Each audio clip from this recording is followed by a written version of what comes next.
Hey everybody, thanks for listening to the podcast today. I'm working on growing my YouTube channel at Alex Swire-Clark.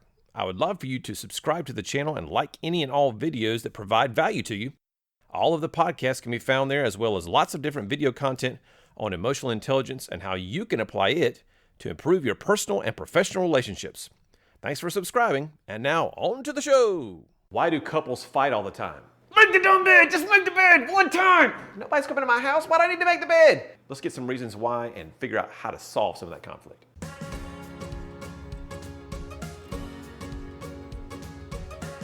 Welcome to the Rapport Advantage Podcast, transforming the way leaders communicate. Here's your host, human behavior expert and professional speaker, Alex Swire-Clark.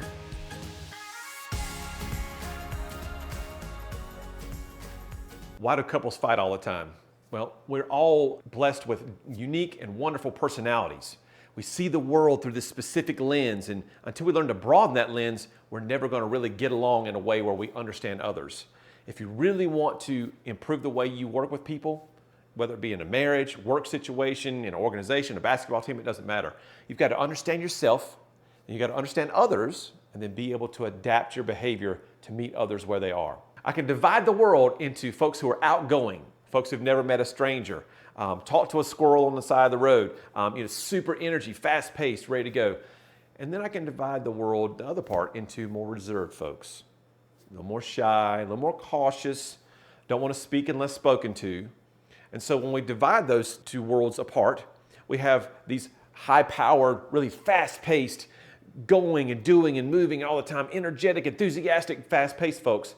And then our slower-paced folks are not really slower-paced, but they're just slower to get involved. They're discerning. They're all about thinking through things. They're all about, and they don't want to speak.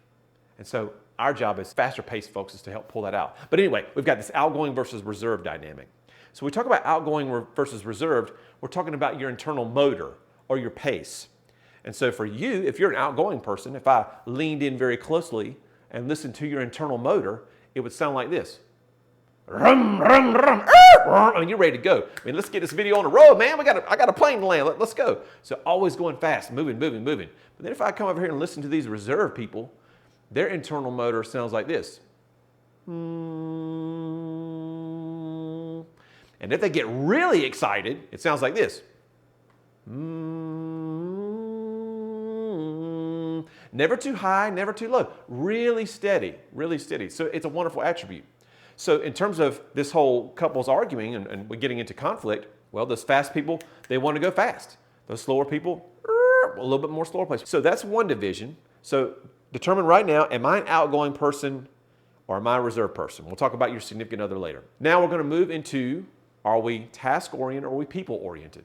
Okay? So our people-oriented folks over here, man, we're all about emotions and feelings and the wants and needs of others and just all about caring and sharing. We're all about that kind of stuff. Over here, these folks, these task-oriented people, man, they're all about procedure and form and function and lists and ultimately getting things done.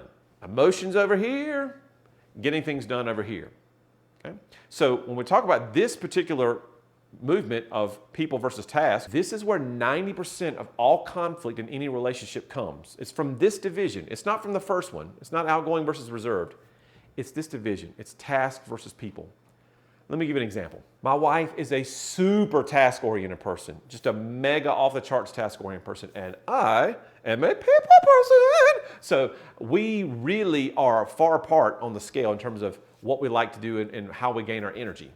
So this division of people versus task really impacts us if we go on vacation, which we don't do very often. My wife and I have 5 kids. So when we do go to vacation, it's typically to Florida and it's typically to Disney World because that's my wife's favorite spot to go. So for me as a people-oriented person, man, I'm over here thinking to myself, for this trip to be a win, I'm going to get my picture taken with Mickey. The kids and I are going to be going down Splash Mountain. We're going to get that memory going on, and we're going to go through Space Mountain like 15 times in a row. However we can do that, let's go get some candy and feed our faces with those big drumsticks. Let's just have a great time. Okay? It doesn't matter if we get to every single ride in the park or 4 or 5 rides in the park. As long as we're having a good time, enjoying each other's company, and we come back and talk about, oh man, y'all remember that time? Man, that was awesome, wasn't it? And we can have some good memories. No. Not for these task-oriented people.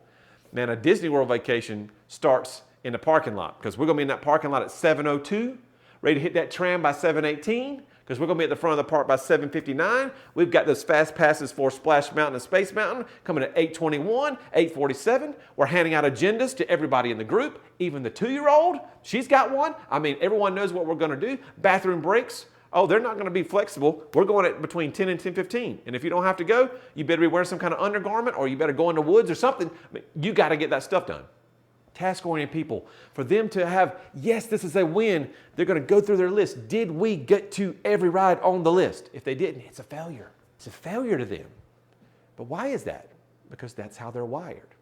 Now you can see, I am so not over there. I'm over here with these people-oriented folks. Man, I'm ready to go, have a good time, woohoo! And these task-oriented people, man, why are you even paying money to go to the park? You could have sat there and had a good time splashing around in the backyard. I paid like $100 billion for us to go to Disney World. We got to get all this stuff done. You can see where we might have a little bit of this going on, right? Okay. So instead of this going back and forth, what we have to understand is ourselves first. I'm this way. Okay, that makes sense. I like doing the Mickey thing and all that kind of stuff. And then we have to understand social awareness. My spouse, significant other, brother, sister, mom, dad, coworker, whomever it happens to be. Oh, they're not like me. They are this way. So that then we can adapt our behavior. So why does conflict happen? It happens because we don't understand ourselves, and we certainly don't understand the person that's involved in that relationship. And until we do that, we're not going to transform the way we communicate, and we're not going to reduce conflict in any relationship. Remember, we're all a unique blend of 4 of these personality traits, whether it be D, I, S, or C. If you want to find out more information about D, I, S, and C, we've done 4 videos on a series of those. Find those below in the description. Also, if you want to know more about your style, and again, it starts with self-awareness, look in the link below and find the link to our store. And in the store, you can take in one of our personality assessments. Less than $15. You'll love them. They'll give you a nice printout and give you really good insight into who you are so that you can take the next step and discover more about others.